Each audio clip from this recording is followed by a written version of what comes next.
Olá, vamos para nossa terceira aula de filosofia. Então, aula passada a gente estava falando sobre Tales, que é considerado o primeiro filósofo pela tradição da filosofia. Como eu falei, não é exatamente que seja o primeiro, mas é o primeiro que a gente considera numa lista que foi criada bem depois. De toda forma, Tales traz uma coisa nova aí, que é esse conceito de arqué, princípio das coisas. E não só ele, mas outros colegas, vamos dizer assim, outros discípulos dele, vão seguir buscando esse princípio das coisas, o que seria o fundamento da realidade. Como eu falei, a grande sacada aqui, a grande parte filosófica, é a abstração da coisa, né? Você imaginar como você salta, no caso de Tales, da água para entender que tudo, em alguma forma, é água. É, vamos dizer assim, uma brincadeira filosófica muito interessante e extremamente séria. Especialmente numa época onde ainda não existia ciência, não existia ainda esse tipo de observação do mundo. Um detalhe que eu esqueci de falar é que todos esses filósofos são observadores da natureza, ou seja, da physis. Em grego, physis quer dizer natureza, e por isso a gente chama todos esses caras de físicos ou filósofos da natureza. Então a primeira noção de física, na verdade, vem desses caras, né? Essa busca por uma origem, uma explicação de como as coisas funcionam. E agora vamos ver um pouquinho como que segue essa escola de Mileto, né? Como eu falei, é Tales de Mileto.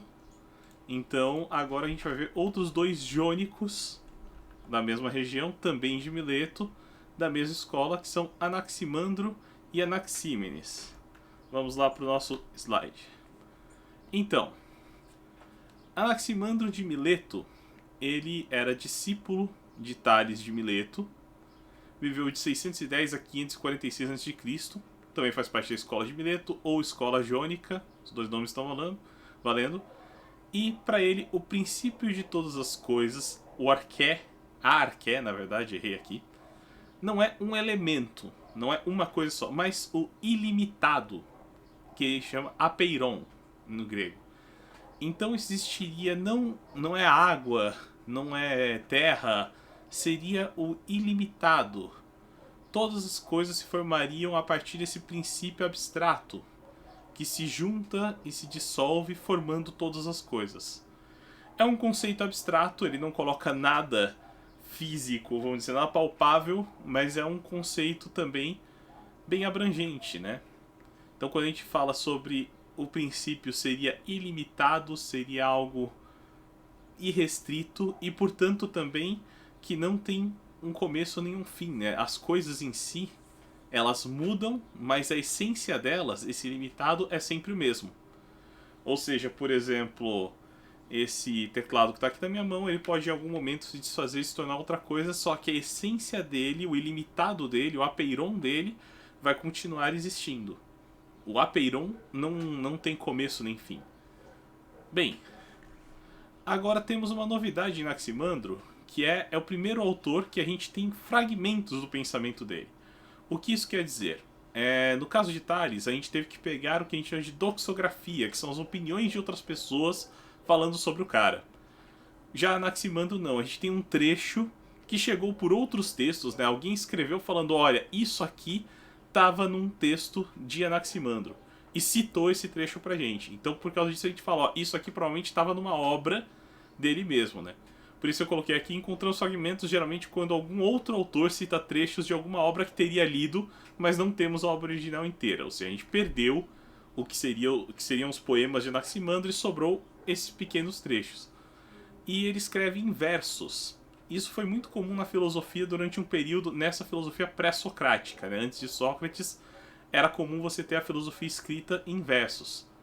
E os versos que chegaram pra gente, numa tradução que eu peguei de um orientador meu, que eu já chequei algumas vezes com o grego, é a seguinte: o motivo pelo qual ocorrem as coisas que são é o mesmo pelo qual ocorre sua dissolução, conforme a necessidade.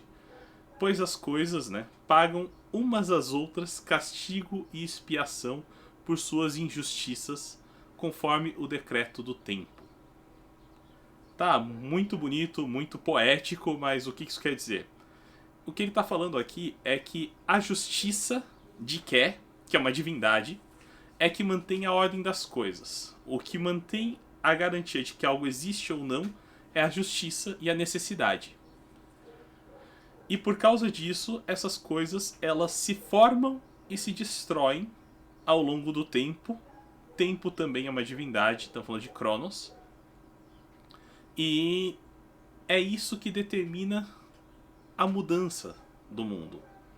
O mundo ele não é sempre igual por causa disso. Então, ao mesmo tempo que você tem o Apeiron, esse ar que é ilimitado, né? Essa essência ilimitada das coisas, ela muda porque as coisas elas necessariamente surgem ou deixam de surgir. E assim o Apeiron se movimenta de acordo com a justiça, a necessidade e o tempo. Deu para entender? É um pouquinho confuso, eu sei. Aqui a gente está falando de um nível de abstração um pouco maior, né? Enquanto a gente está falando da água como origem das coisas, era mais palpável. Aqui a coisa fica um pouco mais complicada, mas eu acho muito legal.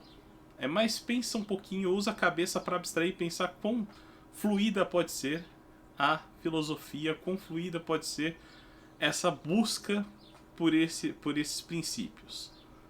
E aí vamos para nosso próximo autor, que é Anaxímenes, que é discípulo de Anaximandro, assim como Anaximandro era discípulo de Tales, né? Ou seja, a terceira geração aí, que veio de 578 a 524 a.C., e ele discordava tanto de Anaximandro quanto Tales, porque a Arqué não poderia ser algo tão abstrato quanto a Peiron, nem algo tão banal como a água. Ele acha que a água não explica o bastante e o Apeiron deixa genérico demais. E aí ele fala que Arqué, o princípio de todas as coisas, é o ar. Tá, mas da onde que ele tira essa ideia do ar, né? Vamos explicar. Novamente a gente tem aqui alguns fragmentos dele e uma doxografia. Vamos por ordem. O primeiro fragmento que a gente tem é esse. Como nossa alma, que é ar, nos mantém unidos, assim também sopro e ar envolvem todo o cosmo. Ou seja, o que ele está falando é, olha, por que tem que ser ar? Porque o ar tem tudo. Em todo lugar tem ar. Lógico, a gente ainda não tinha o conceito de vácuo espacial, a gente não tinha matéria escura. Um monte de conceitos da física atual não existiam na época. E por causa disso, o ar é o que você vê para tudo que é lugar e para ele deveria existir em tudo. Uma pessoa, segundo fragmento, uma pessoa pode emitir o quente e o frio pela boca. O calor se esfria quando se sopra com os lábios apertados, mas quando se abre a boca, o calor sai e se aquece por expandir. Essa é a ideia de você conseguir soprar tanto frio quanto quente.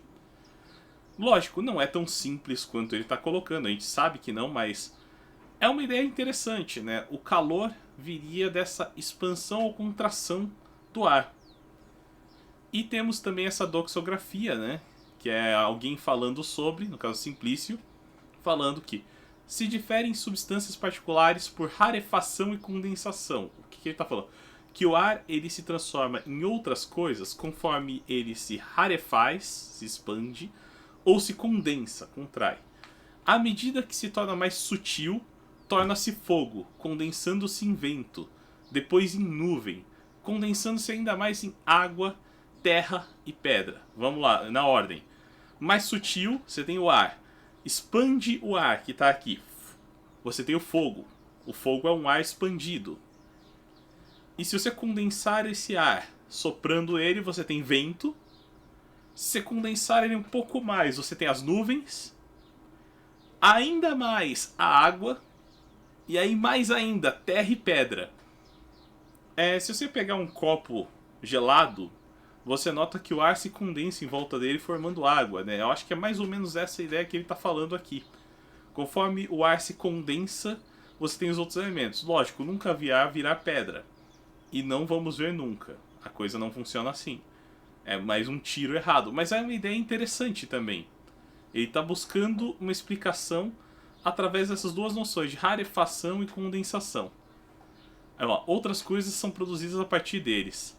Também torna o movimento eterno, graças ao qual também nasce a mudança.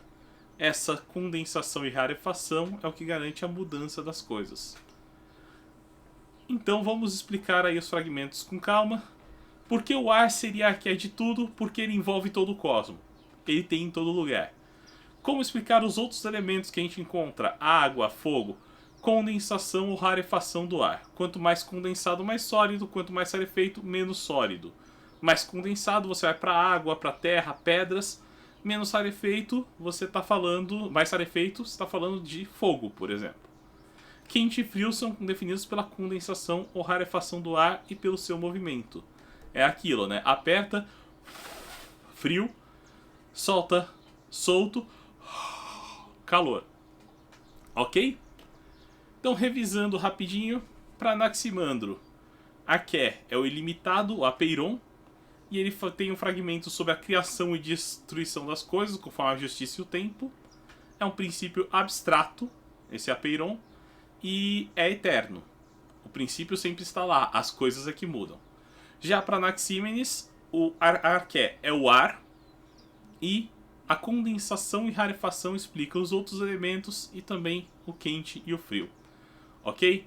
Aula que vem a gente vai sair um pouquinho dessa rota e ver um pensador um pouco mais maluco, se isso é possível na filosofia. Ok? Então, até mais, pessoal. Muito obrigado por assistir mais essa aula.